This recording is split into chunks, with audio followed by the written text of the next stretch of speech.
علیکم ورحمۃ اللہ وبرکاتہ۔ الحمد للہ نحمده ونستعینه ونستغفره ونؤمن به ونتوکل علیہ ونعوذ باللہ من شرور انفسنا ومن سیئات اعمالنا۔ قال اللہ تعالی فی القرآن المجید والفرقان الحمید، فاعوذ باللہ من الشیطان الرجیم، بسم اللہ الرحمن الرحیم۔ اقرأ بسم ربک الذی خلق، خلق الانسان من علق، اقرأ وربک الاکرم الذی علم بالقلم، علم الانسان ما لم يعلم۔ صدق اللہ العظیم۔ وقال النبی صلی اللہ علیہ وسلم، طلب العلم فریضۃ علی کل مسلم۔ وقال اذا من یرید اللہ بہ خیرا یفقہہ فی الدین۔ معزز و محترم اساتذہ کرام اور عزیز طلبہ، آج کا یہ ہفتے واری اجتماع اس لحاظ سے اہم ہے کہ یہ دارالعلوم اشاعۃ القرآن کے 22ویں سال کا پہلا ہفتے واری اجتماع یا پہلی ہفتے واری انجمن ہے۔ حالانکہ 22ویں سال کی تعلیم کے آغاز کو تقریباً 1 ماہ کا عرصہ ہو چکا ہے۔ مدرسے کے جو تعطیلات ہیں اور اس کے جو آغاز کا زمانہ ہے وہ یہ کہ 15 شوال، یہ ہر سال کے لیے، ہر سال عید الفطر کے 15 دن کے بعد یعنی 15 شوال سے دارالعلوم اشاعۃ القرآن میں تعلیم کا آغاز ہو جاتا ہے۔ تقریباً اس کو 1 ماہ کا عرصہ ہو گیا ہے، لیکن چونکہ طلبہ ایک ساتھ نہیں آ پاتے اور کچھ نئے داخلے بھی تھے، پھر دارالعلوم اشاعۃ القرآن میں اس وقت گرما کی چھٹیوں کی مناسبت سے جو ضمنی کلاسیں چلتی ہے جن کو سمر کلاس بھی کہتے ہیں، اس وجہ سے یہ ہفتے واری اجتماع کے انعقاد میں ایک طرح سے تاخیر ہوئی ہے۔ تو چونکہ یہ اس سال کی میقات کا پہلا اجتماع تھا، پہلی انجمن تھی، اور اسی کا یہ آخری حصہ ہے۔ عام طور سے اختتامی خطاب ہوتا ہے جس میں کبھی درس قرآن ہوتا ہے یا کسی عنوان پر تقریر ہوتی ہے۔ تو میں نے آج کے اس ہفتے واری اجتماع کے اختتام کے موقع سے خود میری اپنی تذکیر توجہ کے لیے، آپ کی تذکیر توجہ کے لیے جن آیات کا انتخاب کیا ہوں، یہ سورہ الگ کی ابتدائی 5 آیتیں ہیں، اور اس لیے بھی میں نے ان آیات کا انتخاب کیا ہوں کہ حضرت صلی اللہ علیہ وسلم کی نبوت اور رسالت کا آغاز بھی انہی آیتوں سے ہوا، تو گویا کہ ان آیات کی اہمیت بڑھ جاتی ہے۔ اور چونکہ اس سال کا یہ پہلا اجتماع ہے تو گویا کہ ایک نسبت جڑ جاتی ہے۔ مدارس کا قیام بھی اسی لیے ہوا ہے کہ حضرت صلی اللہ علیہ وسلم کی نبوت اور رسالت کی جو تعلیمات ہے، جو میراث ہے قرآن کی صورت میں، حدیث کی صورت میں، وہ میراث طلبہ میں منتقل ہو، طلبہ اس میراث کو حاصل کرے، اس کے وارث بنے، اور پھر دوسروں تک بھی اس میراث کو پہنچانے کی کوشش کرے۔ تو اسلام کی جتنی اہم باتیں ہیں وہ تازہ ہوتے رہنی چاہیے، اور اللہ تعالیٰ نے اس کا انتظام کیا ہے۔ اذان کے ذریعے سے، نماز کے ذریعے سے، جمعہ کے ذریعے سے، عیدین کے ذریعے سے، رمضان کے ذریعے سے۔ تو یہ سورہ الگ کی جو ابتدائی آیتیں ہیں، ایک تو انسان کے مقصد پیدائش کو بھی بتلاتی ہے انسان کو اللہ تعالیٰ نے کس مقصد کے لیے پیدا کیا، اور یہ آیت ایک طرح سے مقصد علم کو بھی بتلاتی ہے کہ اسلام میں علم کا مقصد کیا ہے، علم حاصل کرنے کا مقصد کیا ہے۔ تو جو انسان کی پیدائش کا مقصد ہے وہی علم کا مقصد ہے۔ انسان کی پیدائش کا مقصد کیا ہے؟ قرآن مجید میں ایک مقام پر اللہ تعالیٰ نے بہت ہی واضح اور مختصر انداز میں بیان فرمایا۔ قرآن کی جو اہم باتیں ہیں وہ مختصر الفاظ میں بیان کی گئی ہے۔ وما خلقت الجن والانس الا ليعبدون ما اريد منهم من رزق وما اريد ان يطعمون، میں نے انسانوں اور جنوں کو نہیں پیدا کیا مگر یہ کہ وہ میری بندگی کرے، میں ان سے روزی نہیں چاہتا، ما اريد منهم من رزق، میں ان سے یہ نہیں چاہتا کہ وہ مجھ کو رزق دے۔ رزق کہتے ہیں صلاحیتوں کو بڑھانے کو، اور بعد میں طعام کے بھی الفاظ ہیں، لیکن طعام الگ ہے، رزق الگ ہے۔ انسان کو اللہ تعالیٰ نے جو صلاحیتیں دی ہے وہ اس کا ایک طرح سے وہ رزق ہے۔ تو اللہ تعالیٰ یہ نہیں چاہتا کہ انسان اللہ کی صلاحیت اور اللہ کی قابلیت کو بڑھائے، اور انسان بڑھا بھی نہیں سکتے، انسان مجبور ہے، محتاج ہے اللہ کے سامنے۔ تو اللہ نے فرمایا ما اريد منهم من رزق، میں ان سے یہ نہیں چاہتا کہ وہ مجھ کو رزق دے، وما اريد ان يطعمون، اور نہ میں یہ چاہتا کہ مجھ کو کھلائے۔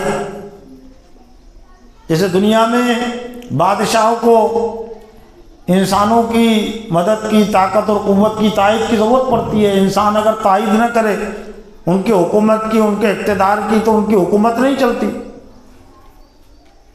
لوگوں کو رعایا کے تعاون سے ہی بادشاہوں کی بادشاہ چلتی ہے، لیکن اللہ کی حکومت ایسی نہیں ہے۔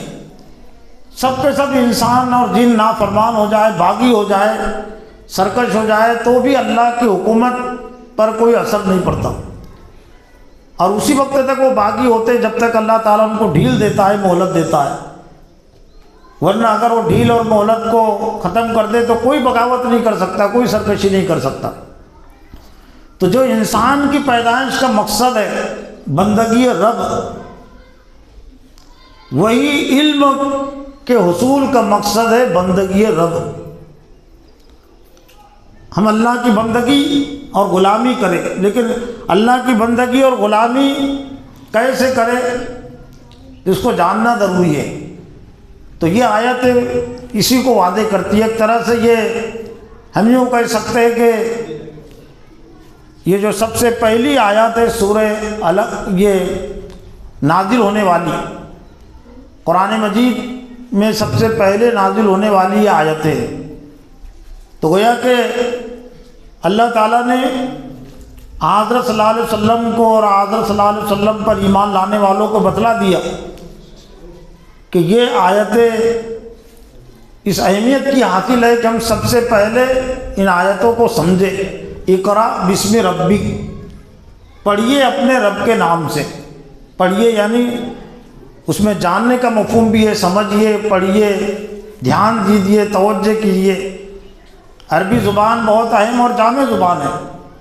دنیا کی کوئی زبان مکمل طور سے اس کی ترجمانی نہیں کر سکتی، بہت سارے الفاظ کا سہارا لینا پڑتا ہے۔ عربی کے قرآن کے ایک لفظوں کو سمجھنے کے لیے دوسری زبانوں کے کئی الفاظ استعمال کیے جائے تب کہیں آپ اس کو سمجھ سکتے ہیں۔ مکمل طور سے قرآن مجید تو عربی زبان کے ذریعے سے ہی سمجھا جا سکتا ہے، لیکن دوسری زبانوں کے ذریعے سے کچھ مدد لی جا سکتی ہے۔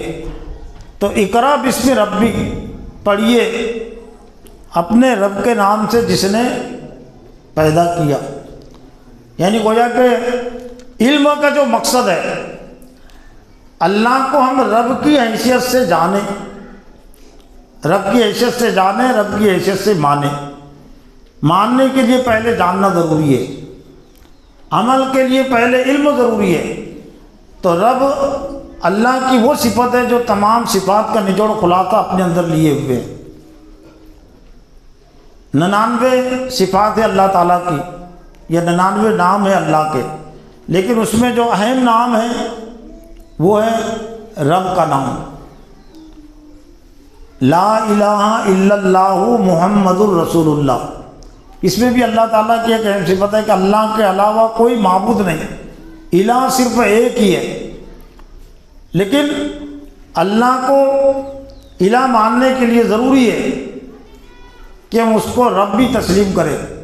اس لیے قرآن مجید میں اللہ کا جو تعارف خود اللہ تعالیٰ نے بیان کیا اور انسانوں سے تقاضا اور مطالبہ کیا ہے ماننے کا، وہ یہ کہ اعبدوا ربکم یا ایھا الناس اعبدوا ربکم الذی خلقکم والذین من قبلکم لعلکم تتقون۔ اے انسانوں، بندگی کرو اپنے رب کی۔ اللہ کو اللہ کی حیثیت سے تو مکہ کے کافر بھی جانتے تھے، مانتے تھے، آج بھی بہت ساری قومیں جانتی ہے، مانتی ہے اللہ کو اللہ کی حیثیت سے، لیکن اللہ کو اللہ کی حیثیت سے مان لینا، جان لینا کافی نہیں ہے، اللہ کو رب کی حیثیت سے جاننا ضروری ہے۔ رب کہتے فرما روا کو، رب کہتے حکمراں کو، قانون ساز کو۔ تو گویا کہ یہ جو پہلی آیت ہے نبوت کی اور رسالت کی پہلی آیت، تعلیم اور تربیت کی بھی پہلی آیت ہے، ہم اس کو کہہ سکتے ہیں، تعلیم اور تربیت کی بھی پہلی آیت ہے کہ ہم اللہ کو رب کی حیثیت سے ہم سمجھیں، الذی خلق، جس نے پیدا کیا۔ اور پھر انسان کا اور اللہ تعالیٰ کا جو تعلق ہے، اللہ نے اس تعلق کو وعدے کیا۔ تعلق کیا ہے ہمارا اور اللہ کا؟ اللہ خالق ہے اور ہم مخلوق ہے۔ اللہ خالق یعنی اللہ نے پیدا کیا اور ہم مخلوق ہیں، تو خالق جو ہوتا ہے وہی مالک ہوتا ہے، اور جو مخلوق ہوتی ہے وہ محتاج ہوتی ہے، وہ بے بس ہوتی ہے۔ دنیا میں بھی جو چیزیں عام طور سے تیار ہوتی ہے، تو جو چیز تیار کرتا ہے کمپنی، وہ چیزوں کی مالک ہوتی ہے اور وہ چیزوں پر اس کا حکم چلتا ہے، اس کی مرضی چلتی ہے۔ تو گویا کہ انسان جس نے پیدا کیا، پیدا کرنے میں انسان بھی اولین طور سے، لیکن انسان کے علاوہ اللہ تعالیٰ نے بے شمار چیزیں پیدا کی،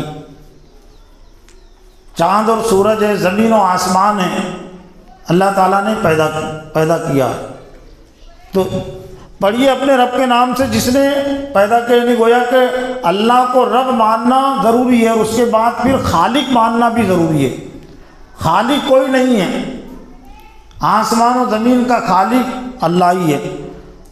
خلق الانسان من علق، انسان کو اس نے پیدا کیا جمے ہوئے خون سے۔ انسان کی پیدائش میں جو مرحلے آتے ہیں، انسان کی پیدائش کا ایک سب سے پہلا مرحلہ وہ تو مٹی ہے۔ حضرت آدم کو اللہ تعالیٰ نے مٹی سے بنایا تھا، پھر اس میں روح پھونکی۔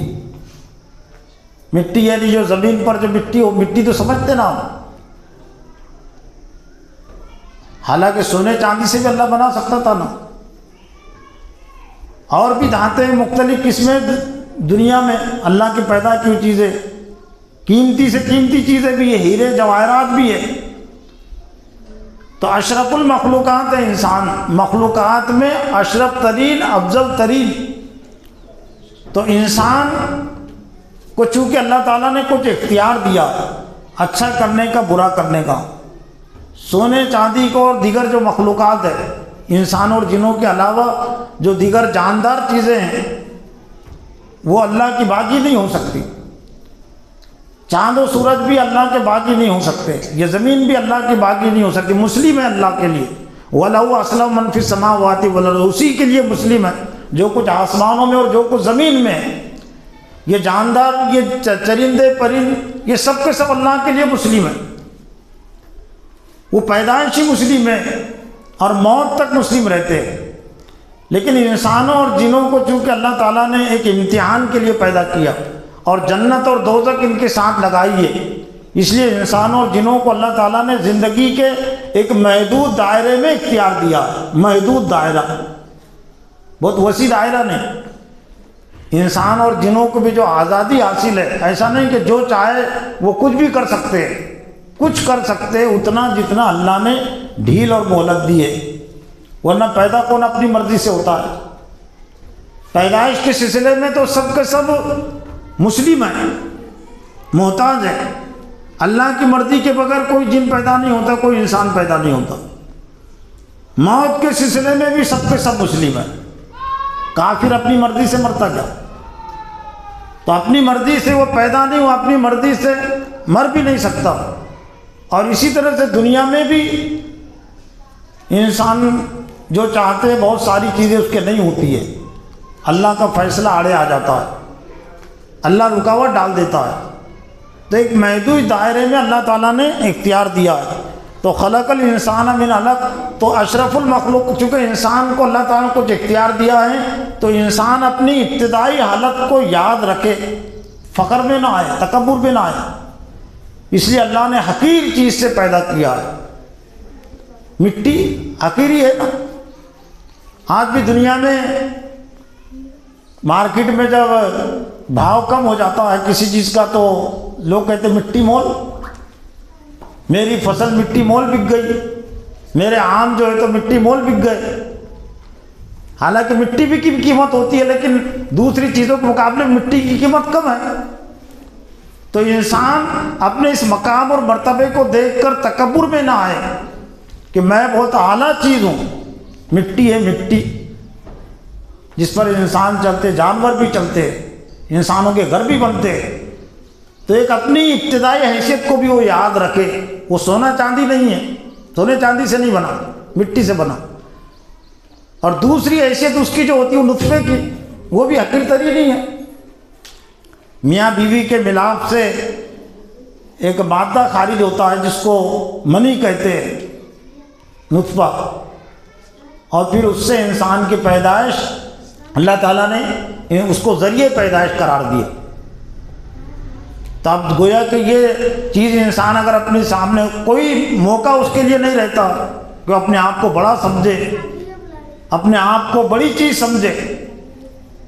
جو کچھ اس کے اندر بڑائی آئی ہے، جو کچھ اس کے اندر عزت آئی ہے، اور جو کچھ اس کے اندر افضلیت آئی ہے، وہ اللہ کے حکم سے، اللہ کی قدرت سے آئی ہے۔ تو اس کو یاد رکھ، خلق الانسان من علق، اس نے پیدا کیا انسان کو جمے ہوئے گوشت کے لوتھڑے سے۔ جو مرحلے آتے ہیں، منی ہے، پھر منی وہ جمے خون میں تبدیل ہوتی ہے، پھر گوشت اس پر چڑھتا ہے۔ قرآن مجید میں مختلف مرحلے اس کو بیان کیے، پھر ہڈی اللہ تعالیٰ اس کو چڑھاتا ہے۔ اقرا ربک الاکرم، پھر دوسری مرتبہ اور اقرا کا لفظ آیا، اقرا کا حکم، یعنی پڑھیے، دھیان دیجئے، توجہ کیجئے۔ ایک تو رب کو جاننے کے لیے توجہ کی ضرورت ہے کہ انسان سب سے پہلے اپنے رب کو جانے، پھر ضمن اپنے آپ کو بھی پہچانے، اپنے آپ کو مخلوق سمجھے، اللہ کو خالق سمجھے۔ اور پھر اقرا ربک الاکرم پڑھیے، آپ کا جو رب ہے بہت مکرم ہے۔ اس میں تفضیل کا صیغہ، اکبر کے معنی کیا ہیں؟ صرف بڑا کے نہیں ہے، سب سے بڑا۔ تو یہ وزن پر جتنے الفاظ آتے ہیں اوزان، تو اس میں تفضیل کہتے ہیں اس کو۔ اب اس میں تفضیل کے معنی افضلیت، یعنی بڑائی کا صیغہ۔ سب سے زیادہ مکرم، سب سے زیادہ عزت والا وہ اللہ ہے۔ الذی علم بالقلم، پھر اللہ کی ایک اہم صفت اور علم سے بھی اس کا تعلق جڑ جاتا ہے، جس نے علم دیا قلم کے ذریعے سے۔ الذی علم بالقلم، جس نے قلم کے ذریعے سے علم دیا۔ قلم کے تعلق سے ایک روایت یہ ملتی ہے کہ اللہ تعالیٰ نے جو چیزیں پیدا کی تو سب سے پہلے قلم کو پیدا کیا، اور پھر اس کو لکھنے کا حکم دیا، پھر وہ قلم نے وہ لکھا جس کا اللہ نے حکم دیا۔ ہر چیز اللہ کے حکموں کی محتاج ہے، لیکن قلم کا جو علم ہے دراصل وہی اصل علم ہے، وہی الہی لوح محفوظ۔ قرآن مجید بھی کتاب کے معنی لکھی ہوئی چیز کے ہوتے ہیں۔ تو قرآن مجید کا ایک تعارف یہ بھی ہے کہ کتاب ہے، لکھی ہوئی چیز کو کہتے کہ کتب یکتب، لکھنا، کاتب لکھنے والا، کتاب لکھی ہوئی چیز، اور اس کو قرآن بھی کہتے ہیں، پڑھی جانے والی کتاب۔ تو فرشتے بھی پڑھتے ہیں، لیکن اللہ تعالیٰ نے خاص طور سے انسانوں کی ہدایت کے لیے اس کو نازل کیا ہے، انسان بھی پڑھے، اور ایمان والوں کو تو لازماً پڑھنا چاہیے۔ اور یہ ادارے کے قیام کا مقصد بھی ہے، دارالعلوم اشاعت القرآن۔ دارالعلوم کہتے علوم کا گھر، لیکن اس کے یہ کافی نہیں ہے، علوم میں خاص طور سے اشاعت القرآن، قرآن کی اشاعت۔ لیکن قرآن کی اشاعت کب ہوگی؟ جب کہ قرآن کی تعلیم ہم کو حاصل ہوگی۔ اشاعت کہتے پھیلانا، یعنی گویا کہ آگے کا کام ہے، لیکن جو چیز جمع ہوتی ہے وہی پھیلتی ہے نا۔ جس چیز کا ذخیرہ نہیں تو وہ پھیلے گی کیسے؟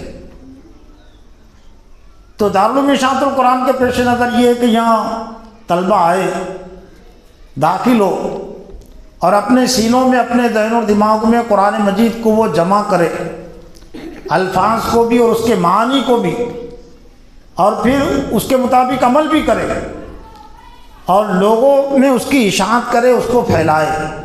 تو الذی علم بالقلم، جس نے قلم کے ذریعے علم دیا، تو قلم کی اہمیت بھی واضح ہو جاتی ہے۔ قلم کے ذریعے سے علم کی افادیت بھی بڑھ جاتی ہے۔ ایک چیز آپ نے لکھی تو اب وہ چیز باقی رہے گی، لوگ اس سے استفادہ کریں گے۔ آپ نے قول بات کہی تو قول تو آج نہیں تو کل وہ ختم ہو جائیں گے، اور عام طور سے اقوال کے نام پر تو لوگ سارے گمراہ بھی کرتے ہیں۔ جھوٹی باتیں بھی جو تاجرانہ قسموں کے ہوتے ہیں، اپنے مطلب کے لیے بیان کرتے ہیں کہ فلاں نے ایسا کیا، فلاں نے ایسا کیا۔ جیسا کہ حضرت صلی اللہ علیہ وسلم کی وفات کے بعد بھی بہت سارے منافقین نے، یہود و نصارہ نے حضور صلی اللہ علیہ وسلم کی احادیث کے نام پر غلط باتیں معاشرے میں پھیلا دی گھڑ کر۔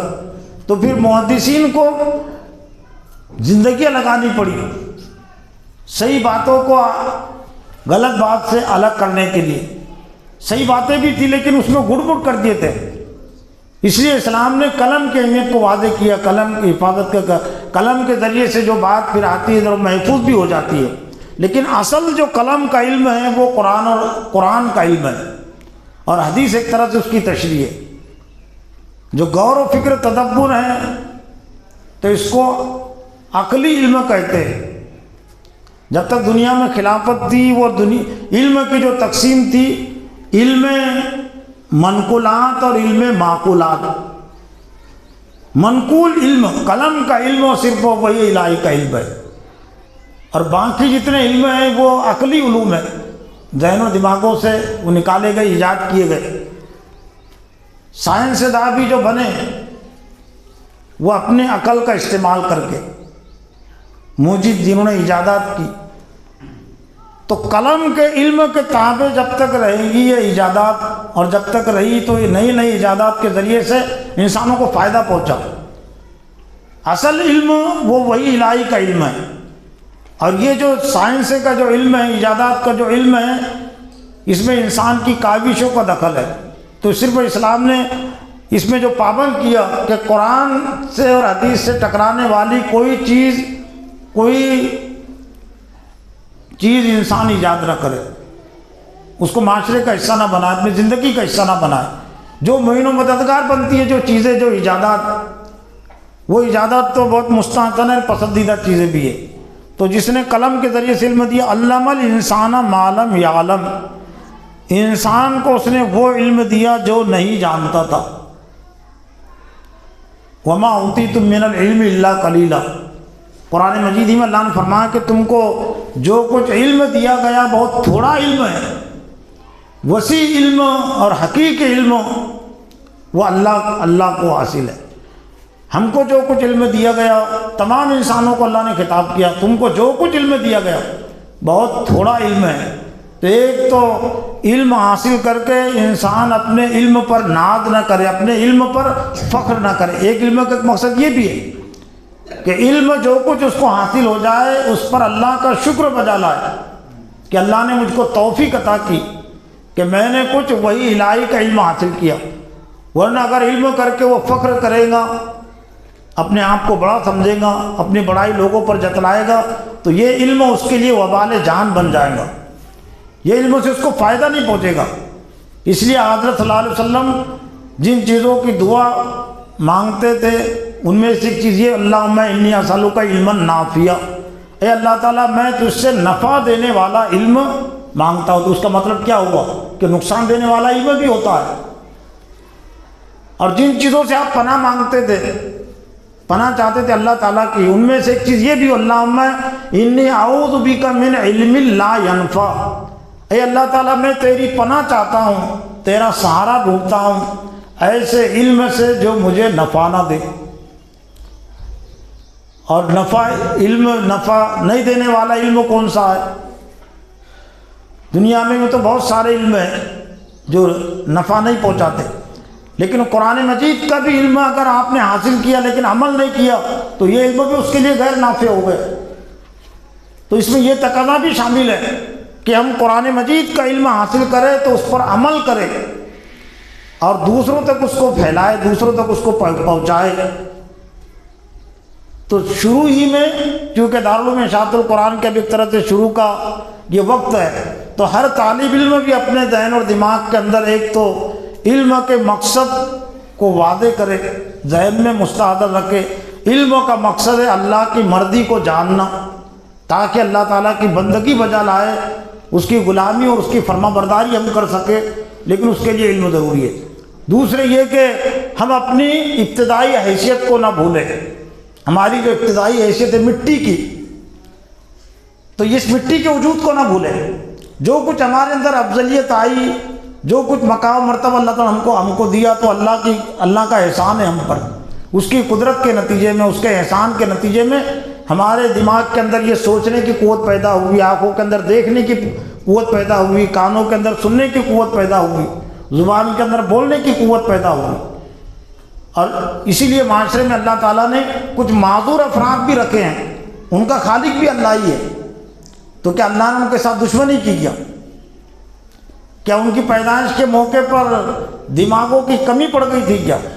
پاگل پیدا ہوئے نا، ان کی پیدائش کے موقع پر اللہ کے خزانے میں تو دماغوں کی کمی نہیں پڑی تھی، آنکھوں کی بھی کمی نہیں پڑی تھی، کانوں کی کمی نہیں پڑی تھی، زبان کی بھی کمی نہیں پڑی تھی، پیروں کے اور ہاتھوں کی کمی نہیں پڑی تھی، اور پھر کوئی سزا تو نہیں دی گئی نا ان کو۔